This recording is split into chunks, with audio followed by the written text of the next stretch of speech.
आप सभी लोगों को मेरा नमस्कार। आज वीडियो के इस पार्ट में साथियों, आप लोगों ने हमसे जिस तरीके सवाल किए, हमने उन सवालों में से एक सवाल चूज किया है। और आप लोगों ने बहुतायत में जब आप लोग अपनी कोई भी समस्या बताते हैं या फिर आप मुझे व्हाट्सअप करते हैं या फिर आप मुझसे अपॉइंटमेंट लेके चर्चा करते हैं और अपनी जारी जो भी समस्या है वो बताते हैं, तो हमने देखा कि आप लोगों की समस्याओं में एक बात ये कॉमन रहती है कि आप लोग ऐसा मुझे बताते हैं कि सर ये इस व्यक्ति का पहला अपराध है और इसके पहले इसका कोई क्रिमिनल हिस्ट्री नहीं है, इससे पहले इसने कोई अपराध नहीं किया है। तो साथियों, हमने आज का जो सब्जेक्ट चूज किया है कि एनडीपीएस एक्ट के अंतर्गत क्या कोई भी व्यक्ति जिसकी की पूर्व में कोई क्रिमिनल हिस्ट्री नहीं है और उसका ये पहला अपराध है, तो क्या कोर्ट उसे इस बात का फायदा दे सकती है जब सजा सुनाई जाती है कि यह उस व्यक्ति का पहला अपराध है, इसलिए उसकी सजा में कुछ नरमी बरती जाए या फिर उसकी सजा माफ कर दी जाए या फिर उसको जो सजा दी जा रही है उससे कम सजा दी जाए। तो आज का जो मेरा वीडियो है ये इसी सब्जेक्ट के ऊपर है कि क्या इस तरह के जो प्रावधान है वो एनडीपीएस एक्ट में लागू होते हैं या नहीं होते हैं। तो साथियों, आपको आज के वीडियो में जिन दो सवालों का जवाब मिलेगा, पहला ये कि क्या जब भी कोई व्यक्ति कोई अपराध करता है और यदि उसका ये पहला अपराध होता है तो हमारे कानून में कहीं ऐसा कुछ बताया गया है क्या, किसी धारा में, किसी हमारे आर्टिकल में या फिर कहीं कि उसको किसी भी प्रकार से अगर उसका पहला अपराध है तो उसके साथ नरमी बरती जा सकती है या फिर उसको जो अपराध है, जो जुर्माना है वो कम किया जा सकता है। और जो दूसरा सवाल आपको मिलेगा कि क्या अगर इस तरह का कोई जो मामला है, जो पहला अपराध है, अगर वो एनडीपीएस के मामले में है तो क्या इस तरह के प्रावधान एनडीपीएस एक्ट में भी लागू होते हैं, और अगर लागू होते हैं तो किन किन प्रावधानों के तहत और किन किन सेक्शन के लिए लागू होते हैं। तो साथियों, हम शुरू करते हैं इसको। सबसे पहले मैं आपको बताऊं कि हमारे यहाँ आपने देखा होगा कि अगर कोई भी व्यक्ति, आपने ऐसा सुना भी होगा कि जहां कोई भी व्यक्ति कोई अपराध करता है तो उसे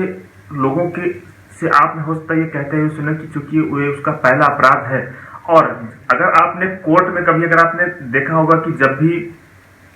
जो डिफेंस एडवोकेट होते हैं, जब वो लास्ट में आर्गुमेंट करते हैं और आर्गुमेंट इस पर किया जाता है कि जो कन्विक्शन दिया है कोर्ट ने, जो कोर्ट ने दंडादेश दिया है और कोर्ट ने अगर दोष सिद्धि कर दिया है, तो हमेशा लास्ट में जो भी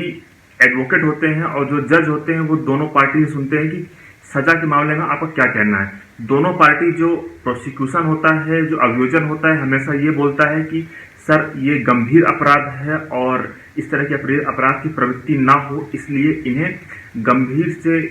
ये एक गंभीर मामला है, इसलिए इन्हें ज्यादा से ज्यादा कह सकते हैं कि टाइम के लिए दंडित किया जाए। और वहीं डिफेंस का जो एडवोकेट होता है वो आर्गुमेंट करता है कि ये इनका पहला अपराध है, इससे पहले इन्हें कोई अपराध नहीं किया है, इसलिए इनके जो सजा है उसमें नरमी बरती जाए और इन्हें कम से कम सजा दी जाए। तो साथियों, इस तरह का जो प्रावधान है, इस तरह के अगर प्रावधान को हमें समझना है तो मुख्यतः हमारे कानून में, एक्ट में हमारे दो एक्ट हैं जिनमें बताया गया है कि किस किस कंडीशन में सजा को कम किया जा सकता है। तो साथियों, जो पहला प्रावधान है वो है हमारे सीआरपीसी के सेक्शन 360 में, और जो दूसरा प्रावधान है वो है अपराधी परिवीक्षा अधिनियम 1958। इसमें बताया गया है कि हाँ, जहां किस प्रकार से नरमी बरती जा सकती है जहां किसी व्यक्ति का पहला अपराध है। तो अब सबसे पहले हम देखते हैं कि सीआरपीसी के सेक्शन 360 में क्या बताया गया है। साथ ही यहाँ पे बताया गया है कि जहां किसी, लेकिन आप ये ध्यान रखिएगा कि मैं आपको जो प्रावधान अभी बता रहा हूँ ये प्रावधान एनडीपीएस एक्ट में लागू नहीं होंगे, क्योंकि मैंने आपको बताया कि एनडीपीएस एक्ट में जो प्रावधान लागू होंगे वो मैं आपको आगे बताऊंगा। फिलहाल मैं जो आपसे चर्चा कर रहा हूँ, अगर वो व्यक्ति कोई भी क्रिमिनल ऑफेंस करता है एनडीपीएस एक्ट के अलावा, मान लीजिए कि मारपीट या फिर कोई भी अन्य कोई अपराध है, तो उस कंडीशन में जो नियम है हमारे कानून में उसकी चर्चा मैं कर रहा हूं। तो हमारे सीआरपीसी सेक्शन 360 में यह बताया गया है कि जहां किसी भी व्यक्ति की उम्र 21 साल से ज्यादा है और उसने जो अपराध किया है वो अपराध कुछ ऐसा है कि उसके अंतर्गत 7 साल तक की सजा का प्रावधान है या फिर जुर्माना है, या फिर जहां उस व्यक्ति की उम्र 21 साल से कम है और उसने जो अपराध किया है वो आजीवन कारावास या फिर मृत्युदंड से दंडनीय नहीं है, तो फिर, या फिर जहां किसी महिला ने कोई अपराध किया है वहां पे जो अपराध है वो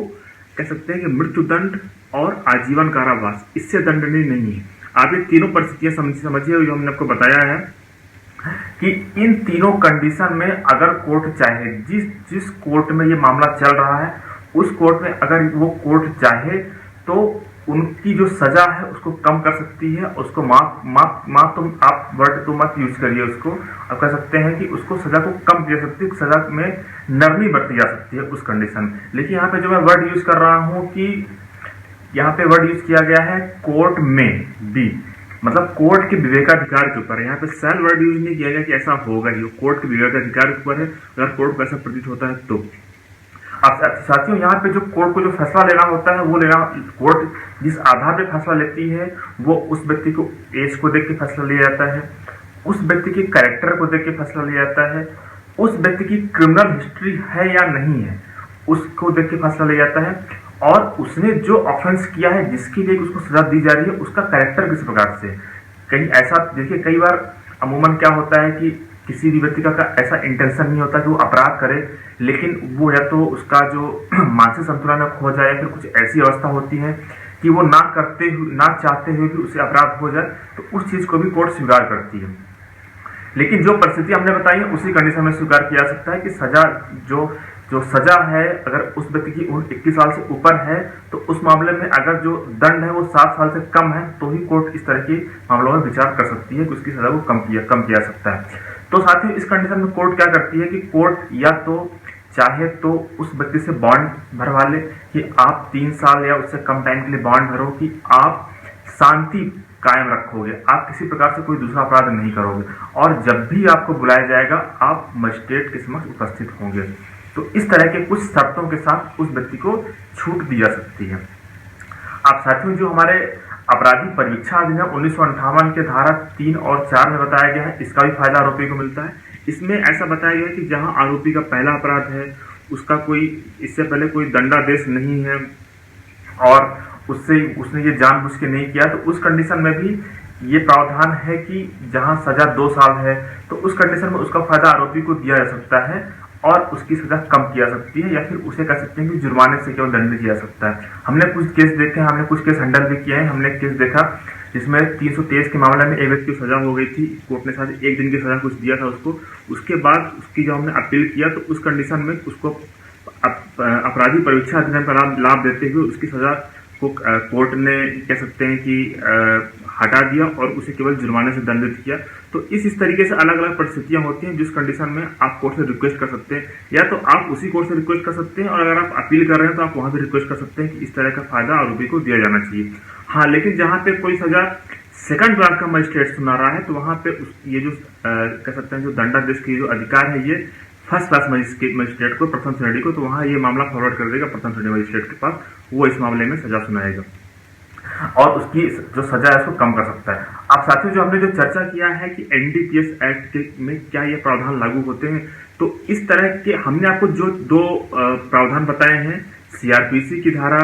360 और परिवीक्षा अधिनियम 1958, आप देखिएगा कि एनडीपीएस एक्ट में इन दोनों शब्दों का, इन दोनों कानूनों का जिक्र किया गया है जो मैं आपको बताऊंगा। इसलिए मैंने आपको दोनों चीजों की परिभाषा पहले बता दिया है। तो साथियों जो एनडीपीएस एक्ट का जो सेक्शन 33 है उसमें बताया गया है परिवीक्षा के बारे में कि किस कंडीशन में आरोपी का अगर पहला अपराध है तो उसे फायदा दिया जा सकता है और किस कंडीशन में अगर आरोपी का पहला अपराध है तो उसे पहला अपराध होते हुए भी उसे इस तरह का फायदा नहीं दिया सकता है। आप स्क्रीन पे देखिएगा, मैं आपको इसको डिटेल में बताऊंगा किस किस तरीके से ये क्या प्रावधान है इस पे। ये साथियों जो ये हमारा जो प्रावधान है ये आप स्क्रीन पे देख रहे होंगे, ये सेक्शन 33 है। इसमें बताया गया है दंड प्रक्रिया संहिता 1973 की धारा 360 और आपराधिक परिवीक्षा अधिनियम 1958 का लागू होना। दंड प्रक्रिया संहिता 1973 की धारा 360 या आपराधिक परिवीक्षा अधिनियम 1958 की कोई बात इस अधिनियम के अधीन किसी अपराध के लिए दोष सिद्धि को तब तक लागू नहीं होगी जब तक वह व्यक्ति 18 वर्ष से कम आयु का नहीं है अथवा वह अपराध जिसके लिए उस व्यक्ति को दोष सिद्ध किया गया है वह धारा 26 या धारा 27 के अधीन दंडनीय नहीं है। अब साथियों इसको मैं आपको सामान्य भाषा में बता दूं तो इसमें 3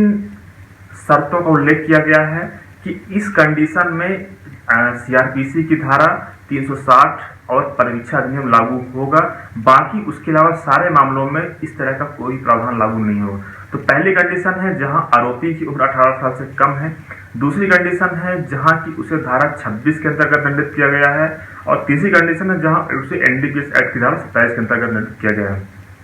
अब साथियों, इसके अलावा अन्य जितने भी मामले हैं उनमें इस तरह की कोई भी प्रावधान लागू नहीं होते हैं। और अगर उस व्यक्ति ने पहला अपराध किया है तो उसे इस प्रकार का कोई भी फायदा नहीं मिलेगा कि उसका पहला अपराध है, इसलिए उसे उसकी सजा में नरमी बरती जाए।